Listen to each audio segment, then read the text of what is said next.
जी नमस्कार, मैं चित्रंजन कुमार और आप देख रहे हैं सिटी न्यूज। देखिए, बिहार के सियासी गलियारों से एक खबर, बड़ी खबर सामने निकल कर आ रही है और वह खबर जो है पूरे बिहार के सोशल मीडिया पर तैरता हुआ हम सबों तक पहुंच गया है।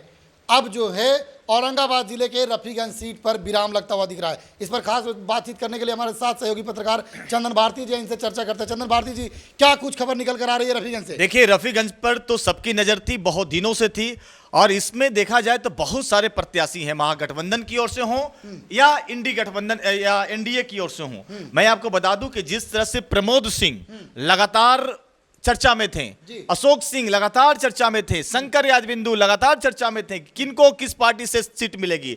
लेकिन महागठबंधन का तो अभी तक फाइनल नहीं है, एनडीए का भी अभी तक फाइनल नहीं है कि जदयू से कौन उम्मीदवार होगा। लेकिन पूर्ण विराम अब लग जाएगा।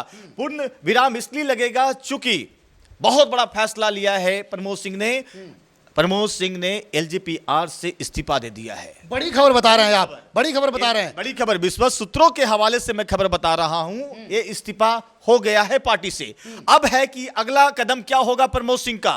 प्रमोद सिंह का अगला कदम होने वाला है, जदयू ज्वाइन करने वाले हैं, बस कुछ ही मिनटों के बाद, कुछ ही घंटों के बाद।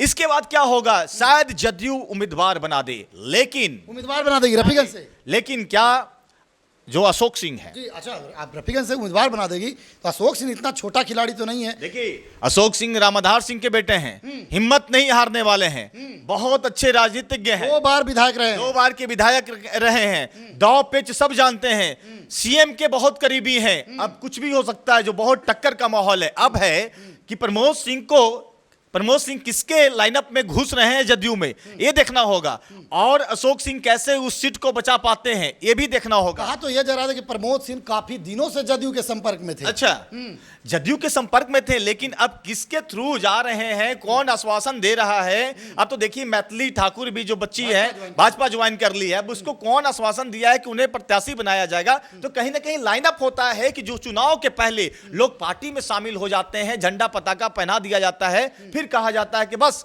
अभी पार्टी में ज्वाइन किए और 10 मिनट के बाद टिकट मिल गया। चंदन जी, एक चीज हम रुकना चाहेंगे। प्रमोद सिंह अगर आते हैं जदयू से, तो ये महागठबंधन के लिए कितना बड़ा चुनौती होगा? देखिए, महागठबंधन के लिए चुनौती तो होगा ही। एक ऐसे उम्मीदवार जिन्होंने निर्दलीय होकर इतने सारा वोट लाए थे, तभी तो सबकी नजर है, पूरे बिहार की नजर है, नीतीश कुमार जी की भी नजर होगी कि प्रमोद सिंह पर। और लोजपा रामविलास भी नहीं चाहती थी कि यह सीट उनके खाते से जाए, लेकिन जब चला गया, चिड़िया चुग गई खेत तो क्या कर पछताए, वही वाली हाल है। अब है कि क्या होगा। शंकर यादवेंदु वो भी लगातार प्रयासरत है, पटना डेरा डाले हुए हैं कि हमें मिलनी चाहिए ये सीट। लगातार जन जन के बीच में जा रहे हैं। आप देख रहे होंगे सोशल मीडिया पर हमेशा शंकर यादविंदु जिंदाबाद, जिताना है, ये सब सारी चल रहा है। लेकिन निहालुद्दीन जी का एक बड़ा फैक्टर है कि वो उम्र दराज हैं। हमेशा, जैसा कि आपने रिपोर्टिंग किया था कि जब उनके गृह क्षेत्र में गए थे, तो लोग कहते हैं निहालुद्दीन साहब हमेशा ठेहुना के ऑपरेशन कराने के लिए बाहर जाते हैं, मिलते जुलते नहीं है। अब क्या महफूज आलम को टिकट मिलेगा, क्या वहां से कोई भी मुस्लिम उम्मीदवार होगा, सारे चीज पर नजर हमारी है। देख रहे हैं कि महागठबंधन से उम्मीदवार कौन होगा। लेकिन शंकर यादविंदु भारी पड़ रहे हैं। अमरिंदर कुशवाहा भी चाह रहे हैं कि वहां से टिकट उनको मिल जाए। कुशवाहा इसलिए चूंकि कुशवाहा फैक्टर आरजेडी में चल रहा है, और अभय कुशवाहा अगर प्रमोट करते हैं तो हो सकता है कि वो भी उम्मीदवार हो। लेकिन अगर वो उम्मीदवार होंगे तो फिर किस तरह से रुक जाएगा? ये त्रिकोणीय नहीं बल्कि बहुकोणीय समीकरण बनने वाला है रफीगंज में। शंकर यादवेंद्र ने यहां तक कह दिया है कि अगर पार्टी टिकट देती है तो भी लड़ेंगे, और ना देती है तो भी लड़ेंगे। लेकिन देखने वाली बात होगी, एक पार्टी का कहने का मतलब है कि पार्टी का एक लेवल हो जाता है, एक ब्रांड हो जाता है।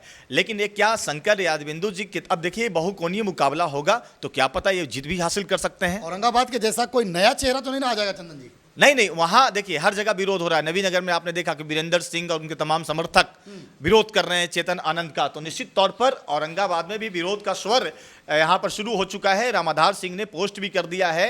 आपने देखा होगा कि बाहरी नहीं चलेगा, दूसरा भोजपुरिया नहीं चलेगा, कई जैसे बोलने का उनका स्टाइल है, अपना अंदाज है रामाधार सिंह का, जो बोलते हैं खुलेआम बोलते हैं, बेफिक्र बोलते हैं और बोलना शुरू कर चुके हैं। अब देखिए, सोशल मीडिया पर हर कोई विरोध का स्वर बुलंद है। अभी देखने वाली बात होगी कि क्या बीजेपी और एनडीए इस बार जमीनी नेता को तरजीह क्यों नहीं दे पा रही है। आप देख सकते हैं कि नवीनगर हो चाहे फिर औरंगाबाद हो, औरंगाबाद में कई ऐसे नेता थे, लेकिन आखिर मामला कहाँ फंसा, इस सारी चीज पर मंथन होगा, तो मंथन तो जीत या हार के बाद ही पता चलता है। चलिए तो ठीक है। देखिए, ये थे हमारे साथ चंदन भारती जी, जिन्होंने साफ तौर पर बताया कि रफीगंज विधानसभा के जो लोजपा रामविलास के नेता थे प्रमोद कुमार सिंह, इनका विश्वास सूत्र है कि उन्होंने लोजपा रामविलास से इस्तीफा देकर जदयू पार्टी ज्वाइन करने गए हैं और उसके बाद जदयू टिकट देगी और वे चुनाव लड़ेंगे। ये सूत्रों से मिली खबर थी, हम इसकी पुष्टि नहीं करते हैं, लेकिन यह बड़ी खबर है और सूत्र भी मजबूत है। तो खबर को लेकर आपकी क्या प्रतिक्रिया होगी, कमेंट बॉक्स में बताइएगा। आगे क्या कुछ होता है रफीगंज सीट पर, रफीगंज विधानसभा में, सब हमारी और चंदन की दोनों की नज़र रफीगंज विधानसभा में है, बनी हुई है। देखते रहे सिटी न्यूज़। धन्यवाद।